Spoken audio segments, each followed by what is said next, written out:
hard work, perseverance, grit, determination can take you a long way, and never quit. May 25th, 2004, it was my turn to go up to the rooftop to patrol, and something hit me. And I just remember thinking, I'm about to die. It's not your reaction to that adversity, it's how you handle the adversity that determines how your life will unfold.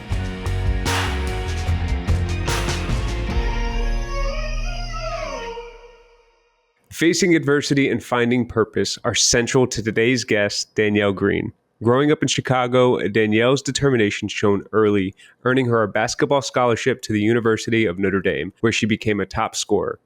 Driven to serve others, she joined the U.S. Army as a military police officer, and while deployed in Baghdad, she was severely injured by an RPG, rocket-propelled grenade. With the support of the Wounded Warrior Project, Danielle not only recovered, but thrived, turning her focus to helping fellow veterans. After 12 years with the Department of Veterans Affairs, she joined the Wounded Warrior Project, continuing her mission to support and uplift veterans, exemplifying resilience and unwavering commitment. Danielle, we're honored to have you on the 1 Mile, 1 Veteran podcast. Thank you, Danny. It's an honor to be here.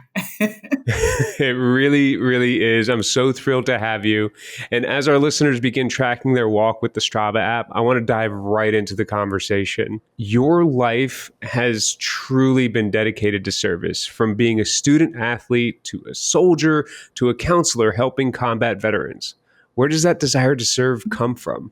I think that desire to serve came early on in my life. I think part of it is innate, just born with that. Like, I want to help others. But I think my humble beginning started with my grandmother. I remember growing up, she raised me for a good majority of my youth. And she was always taking in other people's kids, babysitting, just anything she could do within the community, because we stayed in apartment buildings. And so she was either watching other people's kids, or she was watching her own grandkids, or she was doing something for the landlord. And she was a little old lady in stature, but her heart was pure as gold. So I think I saw her work ethic early on in life, and just being drawn to that. I think it was just in me at an early age, where I thought I could help my community and I could serve my country one day. That's amazing to have that example, especially growing up in apartments and growing up in such tight communities, to have people willing to continue to help neighbors. A lot of the times, just being around so many people can feel overwhelming for so many different people. Is that eventually what led you to want to join the Army at the age of 26? Well, the military's been in me for a long time, Danny. So I remember, and it's been 40 years now. We're talking about 4 decades. I remember sitting in front of the TV. So TV is not always bad. It's not always bad. So, I'm from Chicago, and Notre Dame football always came on TV Saturday afternoon, and I would be glued to the TV watching Notre Dame football. But then at halftime of those games, they would show commercials. And I remember watching Be All You Can Be, the Proud, the Few, the Marines. And I just thought that those, Marines with their sabers. And, as a little kid, you want to be all you can be. And I'm like, wow, I want to serve my country. You see people rappelling from the helicopters. And I used to play with the little green plastic toy soldiers, because I had a guy cousin I used to play with. And so I set my sights on the military very, very early on, based on those commercials. Those commercials are so memorable. I think a lot of us 90s kids can remember all of the different slogans. Let the journey begin. Your adventure awaits. I know the Army is still be all you can be. That branding really, really stands out. But you said you ended up, I know your career path took you to college first. What was that experience like, being able to play basketball at Notre Dame? It was everything that I could dream of. I remember watching Notre Dame, like I said, at 7, and I didn't know basketball, a scholarship would be my golden ticket out of the inner city of Chicago until I was around 12. And I remember playing basketball at a high school, and a stranger said, if you really work on your game, you could earn a scholarship. And at that point in time, I realized that I could earning a scholarship, as I would say, would be my golden ticket out of the inner city of Chicago. And so I was left-handed and I was a little different, a little unorthodox, but it worked. And so I would go to camps. And then one day there was Coach McGraw at summer camp, and she saw me play, and I was playing for a different team, and I just kind of fit in. And she started recruiting me. And at the age of 17, I visited campus, and I signed my letter of intent, I think in October or November. And there I was, at 18, glossy eye, touchdown Jesus, the Golden Dome.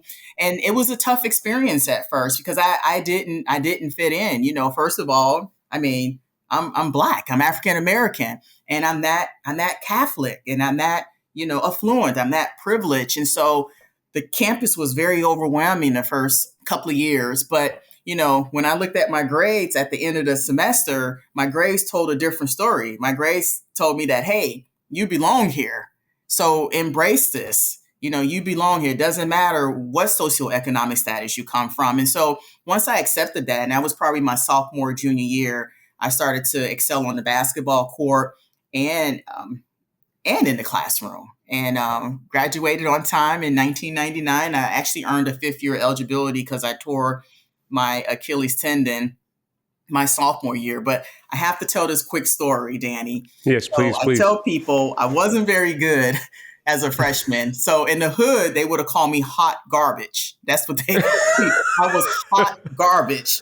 And so I tell people, after averaging 1.1 points a game as a freshman, I left the university as the 16th all-time leading scorer. And that's after tearing my Achilles tendon my sophomore year. So I basically had 2 years where I sat on the bench. So I really learned about teamwork, work ethic, all that great stuff. And I was a member of a Final Four team also in 1997. So that's like my crowning moment that, hard work, perseverance, grit, determination can take you a long way, and never quit mentality. That's absolutely incredible. The hard work that you did put in, and I'm really curious, with you being from the inner city of Chicago, showing up to Notre Dame on a scholarship, probably feeling like a fish out of water. You even mentioned it. You felt like you didn't belong. Like an But you said, outcast. Mm-hmm. yeah, but you said, once you started seeing your performance paring up with the people that you were around, but what was that transition like for you, that experience to get from feeling like you were an imposter, or that this was not necessarily the place to you, to then growing to the point where you didn't give up during that hard transition? Because a lot of people would say, you know what, forget this. This isn't my life. I'm going to go do something that's a little bit more in my wheelhouse. I think, and I have to go back to this, and I try to get away, but people need to understand, I grew up during that era, the crack epidemic era. And so if your listeners remember, I said my grandmother raised me off and on because my mom was addicted to crack cocaine. So I was that 7-year-old looking for an out. And so when I got to Notre Dame, it was tough. But can you imagine a little girl, watching her mom smoke, a crack cocaine pipe? You're not eating, you're surviving like every single day from 6 to about 14 is all about survival mode. You're going to school, just to get breakfast and lunch. You're coming back home to a rodent infested apartment, no electricity. I mean, I've told these stories not to a lot of people, but you don't have electric. So how are you freezing, keeping your produce and your meat and stuff? You're putting it between your doors. So when you think about Notre Dame compared to that, well, this is like heaven because I'm getting 3 meals a day over here. I got a dorm room, I got heat. I was even talking to the sports psychologist, so I had the resources. I just had to get out of my way, and I had to get out of my own way and say, "You made it. You earned this. Nothing was given to you." And once I accepted that, it took me tearing my Achilles tendon my sophomore year, just where everything halted, just stop, just stand still, and then it started to click. So what I went through as a kid was way, way more harder than this over here. And I had the resources over here to be successful. But sometimes what's between our ears is the biggest obstacle. Absolutely. It's the things that we're telling ourselves. I don't deserve this, or, this is my opportunity. Graduating college with a 4-year degree, basketball is done. What are the career options looking like for you following that? You know what? I did a horrible job planning while I was at Notre Dame. Once I started playing basketball, that's all I was thinking about. Okay, I had my degree. Now I was taking classes my 5th year, working towards a master's, but I never thought beyond because I'm at my, candy land. Uh, so I went to the career department at the last minute trying to find something, but it was just poor planning. It was poor planning on my part. And so I went to Chicago. Well, actually I tried out for the WNBA. Let me take a step back. I did try out for the WNBA. Detroit Shock made the final cut, but didn't make it. I even entertained the thought of going to the Air Force as an officer. So there was a few opportunities there, but I said my time here is done. Went back to Chicago a little unsure, but I was blessed in that I found a teaching position at Chicago International Charter School in Chicago, inner city, and I started coaching high school basketball. And I thought a lot of people talk a good game, but what if I talk it and walk it and show these kids that this was my path and you can get on this path too. And that's in terms of keeping your grades up, taking basketball seriously and see where it can take you. So I was all in with the teaching and coaching. I was preparing a career in education. I had enrolled in graduate school, and then 9/11 hit. And it was devastating. They called me. I was putting my lesson plan together, and I was called into the teacher's lounge, and I just remember the second plane going into the building and just being awestruck. Like, it was like a terrible dream, but I wasn't ready to join the service at the time. I mean, I didn't know what all that meant at the time, but then, we declared, global war on terrorism. And a year and a half later, I thought, you know what, I can always come back to education, but my biological clock is ticking. I'm 25 and a half. And so I'm in pretty good shape. So if I'm going to do this, I need to do it now before I can't do it. So, it seems like that desire to serve, starting with your grandmother, following school to bring hope to people that had grown up just like you in a similar situation, and then saying, hey, you know what, our country needs able-bodied people to go and serve as we fight this war on terror.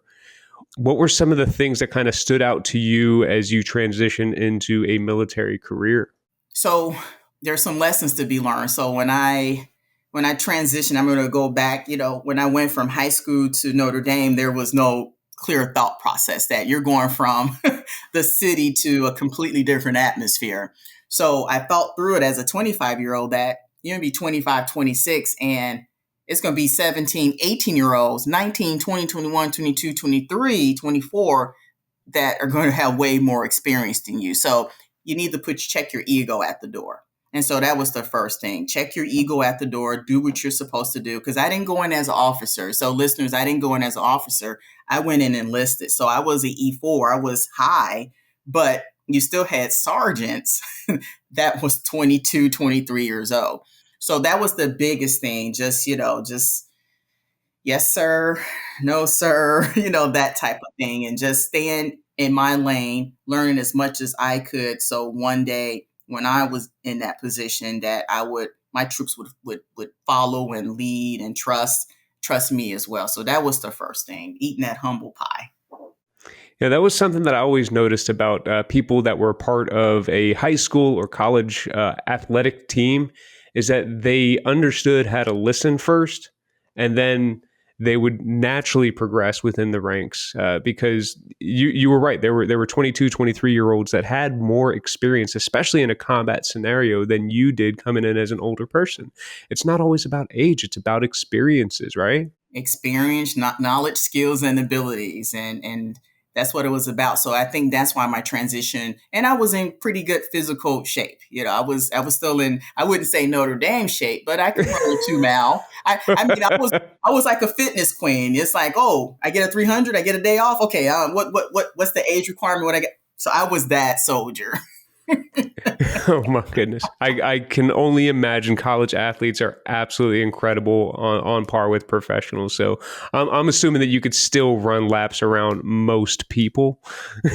I don't know about all that. They give me I mean, I'm fit. We'll just put that way. I'm fit for what, 47 and a half? I don't know if you could put the half in there.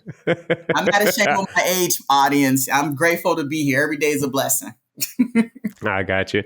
Well, during your time in the Army, a significant part of your story was a deployment that you had serving in Baghdad. Would you mind sharing about the incident that ended up leading to your current career and current path that you're on? Absolutely. So I joined, so as I said before, I enlisted when I was a military police officer. And so I was attached to the 571st MP Company out of Fort Lewis, Washington. And I actually deployed to Iraq as the company commander's top gunner. And so, of course, my ego, I had deflated it, but then I pumped it back up because here I am, this female, older at that, in this basically predominantly male environment. And here I'm like the top gunner. So, I'm like, I'm all that and some. So anyway, so we deployed to Iraq in January 2004. And, as military police, we're constantly patrolling, foot patrol, roof patrol, inside the police station, working with the detainees, working with the Iraqi police officers. So May 25th, 2004, it was my turn to go up to the rooftop to patrol. And like I said, was a three, maybe nine of us, 10 of us. So we had foot patrol, we had people on the rooftop, people inside. So I went up there. It's about 115 degrees. It's hot. So I'm surveying the area, making sure everything is as it should. So you walk up the stairs, you walk towards the back of the building, and you come back to the front where there's cover at. And so take in a deep breath, sit down, and moments later, I heard a blast 2 stories below. Something had hit the barricades, almost hitting our Humvees below.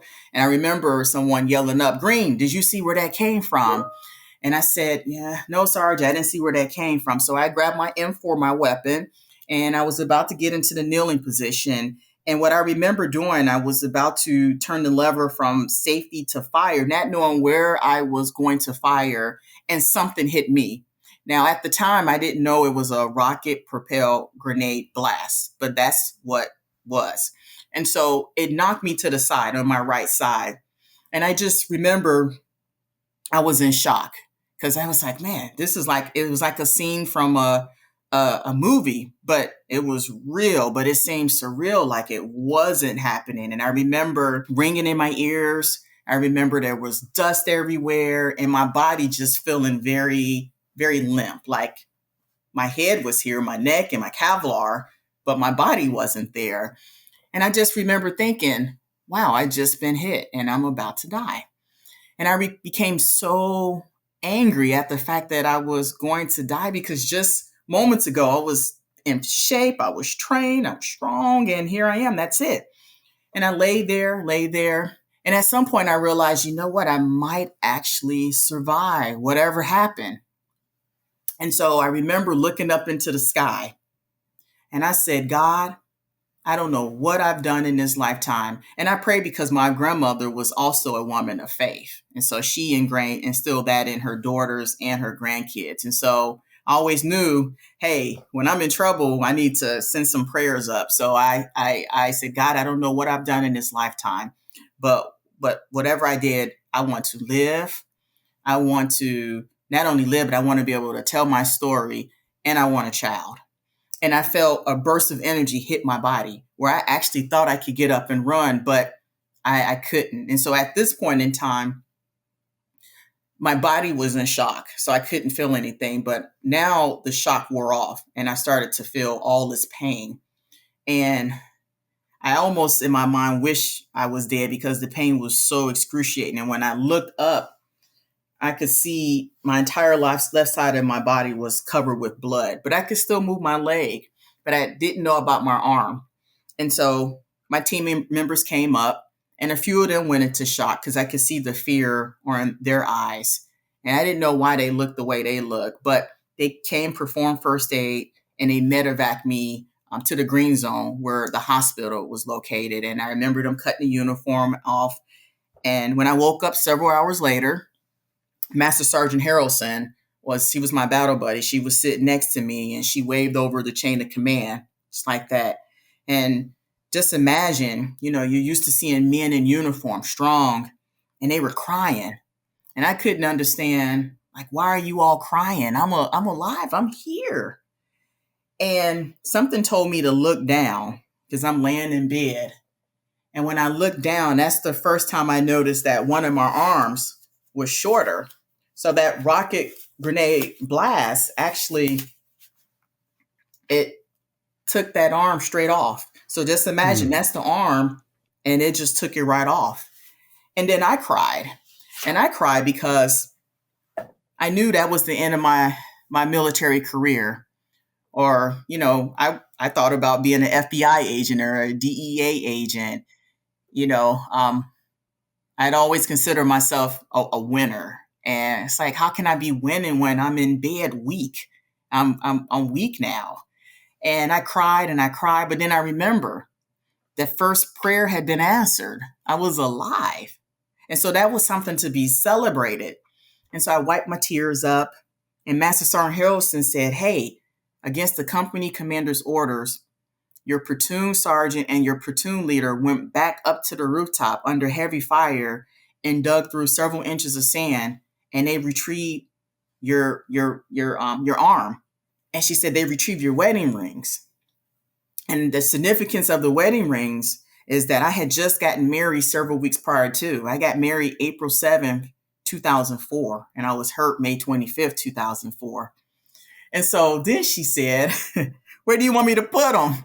I said, oh, Johnny got 5 fingers left. Pick a finger. And after that, I was rewarded with the Purple Heart. And for the viewers out there, Purple Heart is a medal that's given to someone who sustains wounds in war. And so my battalion commander pinned me, or he gave it to me, and he kissed me on my forehead and called me his hero. And that's how May 25th, 2004 ended. Man, just hearing that story, a lot of imagery comes to mind, not just of what happened, but when you're in such intense situations like that, the adrenaline spikes, time plays so many different tricks on you. And then the psychological stuff kicks in, because what is 10 seconds can feel like 3 hours, and what's 3 hours can go by in a blink of an eye. But the emotional toll lives for such a long time. How did you manage to deal with the emotions of all this? Because you even mentioned you were left arm dominant, and now your dominant side is gone. Right. So I think those prayers really help propel me, but you have to ask for help. And so, as I was on that C-130, and it was about an 8-hour ride from Germany to I think that was Andrews Air Force Base, where I eventually went to Walter Reed Army Medical Center. And I think it was a couple of hours after I landed, I had my first surgery. And then a representative came in, and he was with Wounded Warrior Project. And he said, welcome home, soldier. And he handed me a backpack. And I'm looking like, what's in this backpack? But then when I opened it up, it had toiletries. And it had other comfort items, like it had a T-shirt in there, and it with this logo on here, and there's one soldier carrying another soldier, and had a CD player in there, and I was happy. But then when I looked at the toiletry, it was male items. I'm like, I'm a female. Where are the female items at? But you have to remember, 20 years ago, people didn't really associate combat with women. Mm-hmm. I was just so happy, and I was shocked. I was scared. I was angry. But to see a friendly face that said, "Hey, whatever you need, we got your back." Like, I wanted to be bitter. I wanted to be angry, but they gave me permission to be better, to go beyond this. Like, this doesn't have to define you for the rest of your life. Maybe the hardest part is already gone through, the pain, the physical pain, and let us help you walk through this journey. And so by Wounded Warrior Project being at the hospital, they didn't have much back then, Danny. It's a grassroots program. They maybe had 5 volunteers, but they was able to get the community together, strangers, that's when politicians, everybody was like all united, and they would allow us to escape our minds by taking us on outings, whether it was dinners or events, just to connect with other people outside the hospital. And so I'll never forget those moments, that bonding opportunity. It was just like being with your comrades back in Iraq again, but only now you're trying to figure out, okay, what direction am I going in? And so they was really pivotal in me deciding, you know what, I'm going to get better. I'm going to wing off my medications. I don't care if I'm still in pain. I'm going to figure out what's going to bring me to closer to wellness. And close to wellness meant, I needed a clear mind. So I had to stop taking the medication, and I had to get my physical fitness back up. And I had to take occupational therapy seriously because I'm left-handed. So now I had to do everything with my right hand. And so just to have that support of Wounded Warrior Project, my Notre Dame family, they showed up in the hospital support, and just strangers from all over is what motivated me to get out that hospital and move on with my life. And I definitely want to touch on that positivity here in a moment, but before we go on to that part, I'm really curious, what was the most challenging aspect of transitioning not only to the civilian life, but also going from a two-handed life to learning how to do things differently? That was the most challenging. Occupational therapy was hard because you're left-handed the first 27 years, and now the occupational therapist is telling you, get this. It's funny, get the skillet out, balance the handle on your torso, your stomach here, and try to flip an egg, or learn how to tie your shoes, or driving, and just all these different tasks. And people don't even know it wasn't just about the right hand. I had a mechanical arm that I had to control with my mind to open and close. And so it was just all these moving pieces. And I'm trying to figure out in my brain, well, how did you do this as a left-hander? Can you do it? And it was awkward. And the transition was even more awkward because there wasn't many programs out there. And so, yes, I was medically retired, but I didn't want to live off the system because I had come from a background where the women, my mom, my auntie, even my grandmother, bless their heart, they all lived off the system. And so it was embarrassing for me to come home from the hospital with no job and have to apply for unemployment. It was a shock to my system. So I might have went through a bout of depression, but I didn't know there was anybody out there that could help me. So I threw myself into Paralympic track and field. I joined the University of Chicago track club, and that helped me out to get out, to be around young people. But that didn't last long. I strained my hamstring, so that was off the picture. But I learned how to tell my story. And when the news came to interview me, I remember the last thing after I told them my story, the last thing I told them was, hey, if anybody's looking to hire someone, I'm available. Well, the mayor of Chicago, Mayor Daley, heard that, called me and my late husband to his chambers, and he said, what do you want to do? And I gave him a couple of options, and then I decided I wanted to work for Chicago Board of Education because I could tell my story. I could continue. Remember, I said before, I could always go into education. But at some point in time, when you want to join the military or federal agency, the window closes. And so I got back into education. I started my master's program in counseling. And then guess what? 5 months later, I didn't think that grassroots program was going to call me, but they called me and they said, Danielle, Soldier Ride 2005 is coming to Chicago. We want you to participate. I said, I can't ride a damn bike. I got one arm and it ain't even my strong arm. I don't own a bike. They said, don't worry about it. Call the local bike shop, tell them who we are, what we're doing, and have them modify a bike.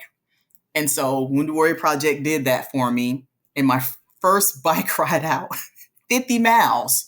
50 miles my first time. My arm, it was still throbbing. But you know what happened? I felt embraced by my community, by my city, because people don't understand when you have a catastrophic injury, like an amputation or burns, you don't come back home to a parade.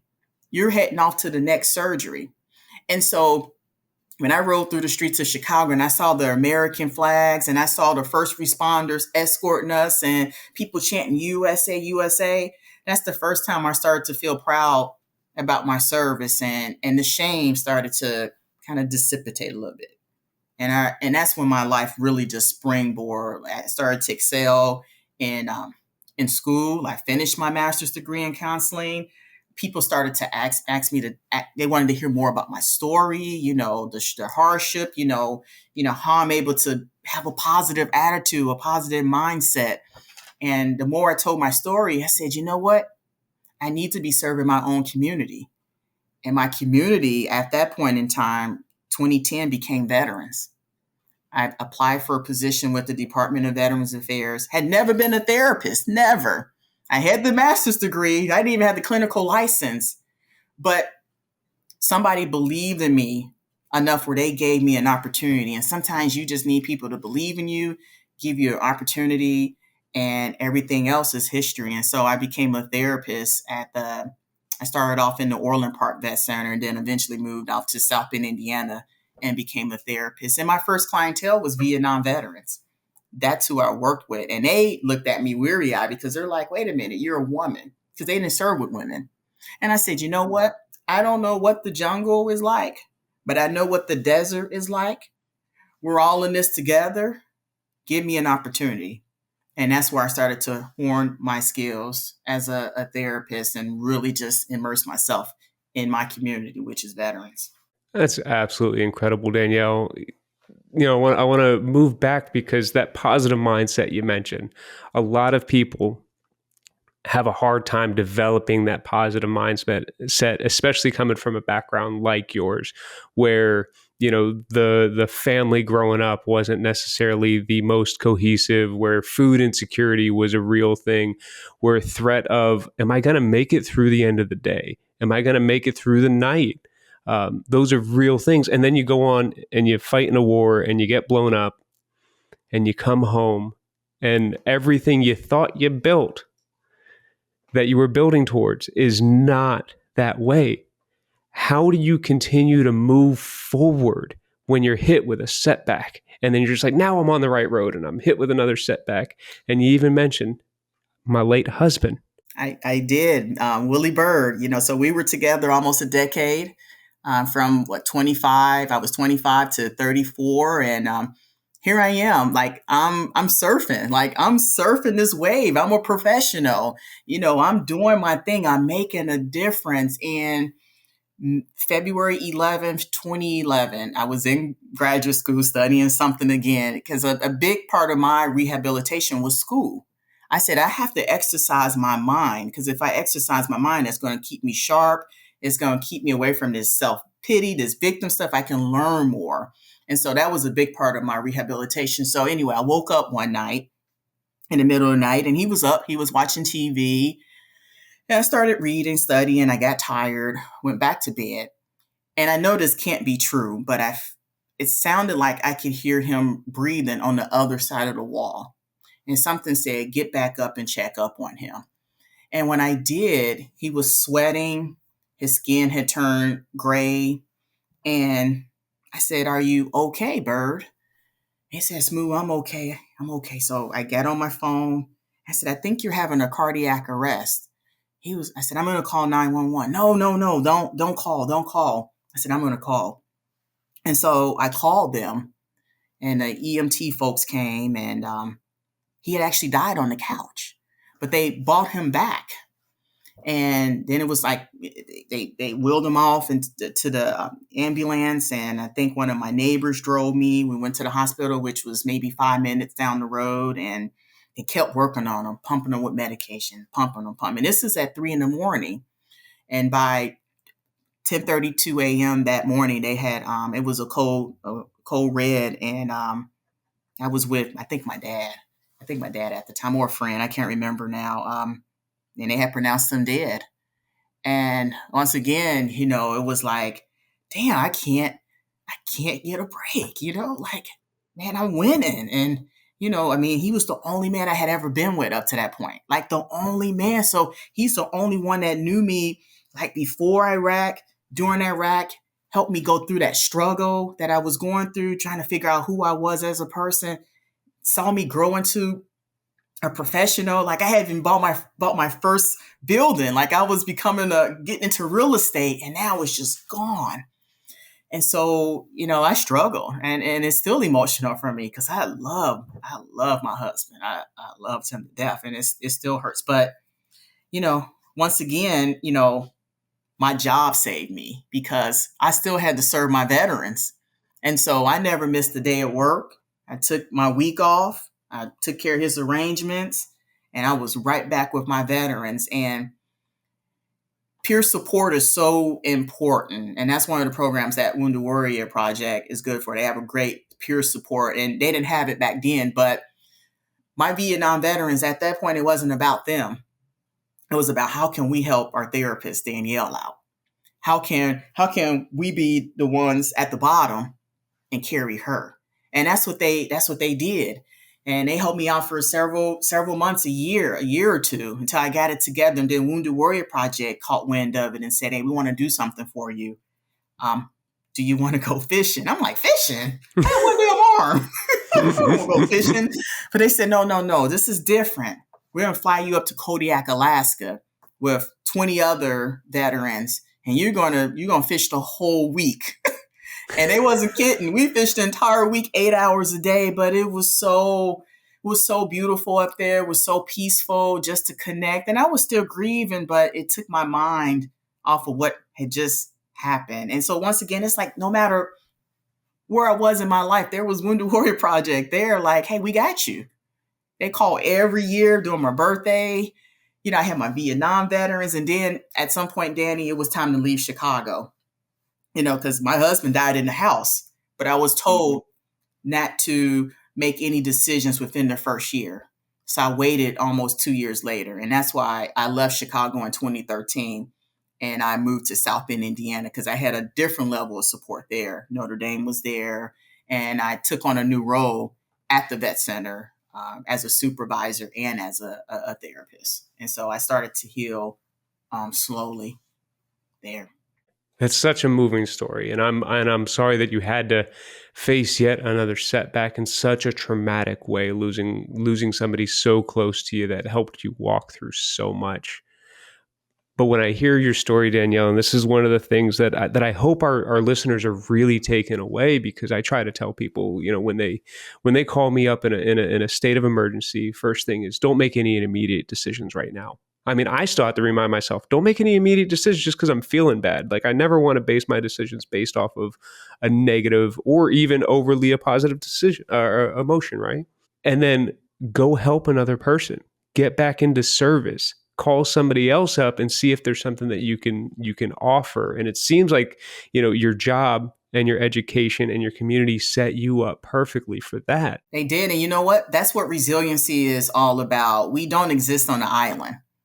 We need that connection. Like I mean, you just took me down that road and I felt those emotions, but we exist to be. Companionship is so important, not just in the sexual nature, but just that connectedness. And that's, remote work is great, but sometimes you feel like you're on an island. And so that was the main thing I learned, is that you don't have, and that's what happened to me at Notre Dame. I tried to do it by myself, but you don't have to.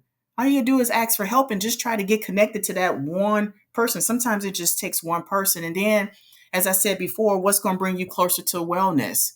I never really had vices. I don't have any vices. So I'm stuck with those raw emotions. So when they come, they hit. But I know, don't lay down in that misery and that milky stuff, get up and get active. And so I've always owned a treadmill. So I think I'm on my fifth treadmill right now, because I used to run so much. I would just, the freaking belt on the thing would just break. And the guy's like, just go buy another one. So running, just, challenging myself to try anything and everything. And that's where Wounded Warrior Project comes in again, because I got a missing arm. So what can I do? And so they've introduced me to yoga, meditation. I even tried to water ski one time, fishing, golfing, softball, just anything to keep that mind engaged. And then, finding those organizations, veterans, VFWs. Wounded Warrior Project, just trying to, stay connected to finding meaning and purpose. That's what I'm trying to say. And so that was important for me. So now when thoughts come through my head, I can manage that stuff because I got a I don't know, a library full of stuff where I can pull and say, okay, that worked before. I'm going to use that. So yeah, and I always said it's not it's not your reaction to the adversity. It's how you handle the adversity that determines how your life will unfold. So you can be angry and you can be destructive all you want, but that's not the right reaction. That's going to have your life going in a totally different direction. So yeah, so you got to work on that reaction to it. So Absolutely. And you talk so well about the Wounded Warrior Project. I know that they're an organization you now speak for, work for, and they have a lot of things that assisted you through your recovery, like the bike rides, like the fishing, the peer support that they do offer. How does their support help you and other veterans move forward? well, for me, just giving me, I found that giving me a platform to tell my story has been therapeutic for me. And I don't tell the story because I'm bragging or anything. It's a story that's told to give other people hope. Because if you believe that everything is going to be okay, there's always hope. If you have hope, maybe that road ahead doesn't seem so bleak. So you need to know that that person, maybe I'm not a victim of military sexual trauma, or maybe I don't have, burns, or, but I have walked through something. So they given me that platform to travel the country to raise awareness for veterans issues and to advocate. And if people remember, I talked about that backpack. That backpack grew to over 18 different programs. So it grew from that backpack to our veterans need education. So they had educational programs. Okay, now our warriors need to learn how to interview and build resumes. And so they created Warriors to Work. Okay, we got them jobs. They know how to interview. They know how to dress for success. Now we need to teach them how financial literacy. Okay, Joey is having issues with mental health. Okay, let's team up with these four big time universities who can help Joy with PTSD or military sexual trauma. And so it just grew based on the need. And so that's why I say Wounded Warrior Project is innovative, because they're just not sitting there in Jacksonville where our main hub is saying, okay, I think, Danielle needs that and he needs that. They sent out a survey. They sent out a yearly survey, and they have a ton of questions on there that's basically assessing what our needs are. And that's how they build their programming. And one of the most, I think, profound programs is our alumni program, because if you're part of that alumni, you get an email on Tuesdays. It's called The Post, and they have activities and events, virtual, just in case if you don't want to go out, or you can go in person based on a number of different needs. And so that's how the program has evolved in 21, 22 years. It's based on what my needs are. And so we're getting older now. So education is not quite the priority. It's about health now. So, a lot of us are heading towards, menopause, middle age. So your programming might have to change a little bit. And we have a female initiative. A lot of people don't know that in 2000, women made up 4% of veterans. Now we're at 10, 12%. And in 2040, it's projected to be 20%. And so now the programming is going to change more to, okay, what do these female veterans need? And so just to watch that evolution of the program, and then watch my development as a person, because the healing journey is ongoing. You might think you have this conquered over here, but then something else comes up and it's like, good Lord. But you got to be able to look in your toolbox and say, okay, I remember how, let me pull out this tool, and, let me pick up the phone and call this person. So yeah, that's how it benefits the community. And it's just not post 9/11, like any veteran can call there and they'll escort you to the right department. Yeah, they've been fantastic in supporting us out here in Hawaii. I know that I've been a part of their alumni program now for well over a decade since getting out. And the people that work there and volunteer for it, either through peer support or community outreach, have been absolutely fantastic. And I know a large portion of the Wounded Warrior Project focuses on not only community, but also helping veterans heal and regain a sense of purpose in their life. Uh, why do you think it's important that people try to find a sense of purpose that's greater than themselves? I think all of us have unique talents and skills, knowledge, skills, and abilities. And so why should that why should you be selfish? That would be selfish if I had this ability that and I didn't share it with others to enhance and empower their lives. And I get it. Everybody's not built for the military, but that's okay. But you can be there for those veterans or first responders, anybody that's putting their lives on the line so you can walk out here freely. You should be trying to figure out what you can do. And if that's not what you're passionate about, you talked about food insecurity. Like find something that's going to improve a group of people who are um, disenfranchised. I don't know if that's the right term, but find something, and that's what makes the world keep turning. I guess we give back and we pay it forward. And one of my friends was asking me about what's your desires, what's your wants outside of other people, and I told her the first thing I want to be kind to myself. Because if I'm kind and loving and compassionate to myself, then I can reciprocate that to others. And then I told her another thing is I want to be a philanthropist. A lot of people think of philanthropy is all about uh, giving money, but it's about time.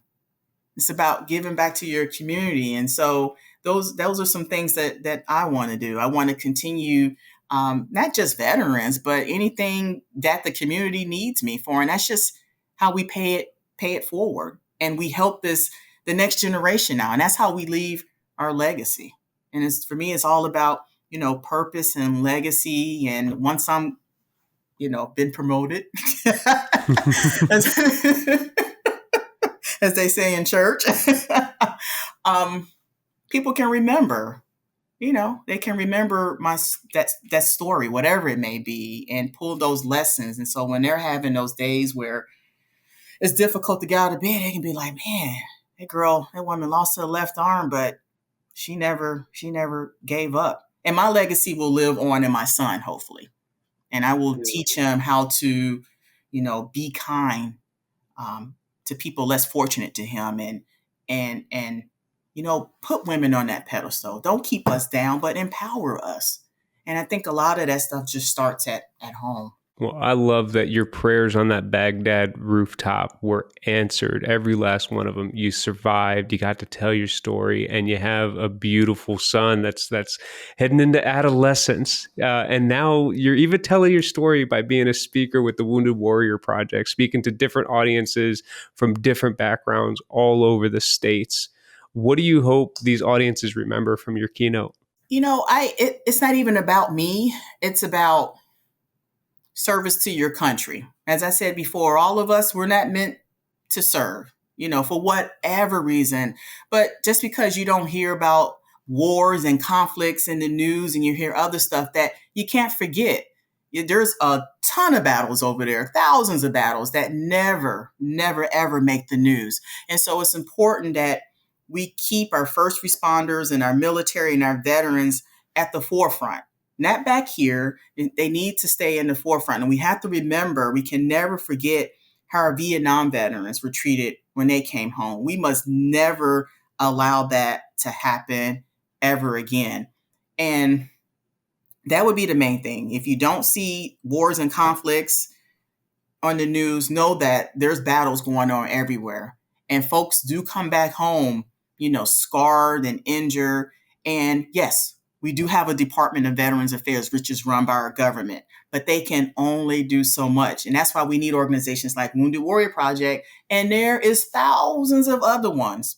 You just got to figure out who aligns to your values and donate, get involved, whether it's finances, whether it's time, do something. One thing I like to tell people is Wounded Warrior Project is not government funded. So we rely 100% on direct mail, on corporate partnerships, community fundraisers, on a host of different avenues to bring those funds in for the free services. You heard me right, free services and programs, not only for veterans, but for caregivers, their dependents, their spouses, because when we talk about the veteran, we want to work with them holistically. Because if the veteran is fractured, then everybody in his lineage is fractured too. So we want to get those people the services they need to. And so that's a long, drawn out answer, but it's absolutely necessary that they realize that, we got 16 million veterans. That's a lot for the Department of Veterans Affairs. Absolutely. And it's the communities that are really going to solve the problem. Like once we figure out that life is not about ourselves, but about those around us, and how can we lift the community around us up, because we're going to rise with the cream. And I think Wounded Warrior Project has done a great job of figuring that out over the years, because they used to be an organization that said, hey, we're going to come and we're going to help you. But then other veterans like yourself that have received freely from them have said, hey, how do we give back? Right. And my wife and I are so grateful to the Wounded Warrior Project, because they've helped us through some dark times, and not the organization necessarily, but people that were once employed by them. We still stay in contact with former volunteers and employees of the Wounded Warrior Project. I do too, especially the early pioneers as well, because it was tough back then. It's a little easier now, but you're trying to start something from scratch, and you knocking on doors like a salesman. It's hard. So that struggle was real, but look at us now, 21, 22 years later. And so it's important that we keep fueling the mission, because we don't want war. We don't want conflicts, but it's inevitable, right? Absolutely. And you know better than anyone, Danielle, with the work that you do, the people that you talk to, the environment that you grew up in. There are still continued ongoing struggles of tragic suicide rates amongst service members, veterans, and first responders. What message of hope do you have for those that are currently battling? You don't have to struggle alone. Like maybe 20, 30, 40, 50 years ago, you was the country, society was kind of iffy about it, but you don't have to struggle alone. There is help. If you're listening to this podcast and you're feeling like you're in a foxhole without a freaking shovel, all you got to do is pick up the phone. woundedwarriorproject.org, woundedwarriorproject.org. And if they don't have what you need right there, they will definitely forward your information to the next person. But there is no reason in the world, Danny, why people today, 2024, heading into 2025, are still suffering. And I know a lot of it's mental health, but you have to choose to want to get better. It's a choice, and it's in between your ears. So if you want to feel better, but they have 988 now, suicide crisis. There are so many resources. Or connect, like I said, connection. You're not on the island by yourself. No, if you're a ranger, yeah, mom, dad, sister, brother may not understand, but you know what? Go to someone, go to another human being. Just say, I need help. That's absolutely incredible. Woundedwarriorproject.org. And for yourself, Danielle, where can people follow along your journey? Oh boy, because you're incredible. Let's face it, you're incredible. Well, I do work for Wounded Warrior Project, so if you're looking for a speaker, you have our main webpage. That's woundedwarriorproject.org. But it's a little harder for me to get out nowadays with the 10-year-old and being a single parent. But if you're looking for a great speaker, looking for me to inspire you, I don't know about motivate, but I can inspire you, because when I think of motivation, I think about those football coaches, running through the wall. I don't want you to run into the wall and get a TBI. I want to keep it mellow, but I want to have fun. I want to walk you through the journey, and all our journeys are different, but there's some key ingredients: resiliency, battling through adversity, connection, community, giving back. I think sometimes we're just in our own damn head too much. And we just got to get out of our head. I mean, like you're doing, you got this beautiful podcast changing thousands and thousands of lives. That's what it's about, giving back. So people out there, figure out how to give back. Amazing. Well, Danielle, I truly appreciate your time here today on the 1 Mile, 1 Veteran podcast. It's a pleasure, Danny. Anytime. Thank you so much. And my little boy said he wants to visit Hawaii. So again. Well, please do come out here. And when you do, let us know that you're here so that we can make sure that we connect. And for our listeners, remember, you can also catch the 1 Mile, 1 Veteran podcast on Reese Across America Radio, ready for you on platforms like iHeartRadio, Odyssey, and the TuneIn app.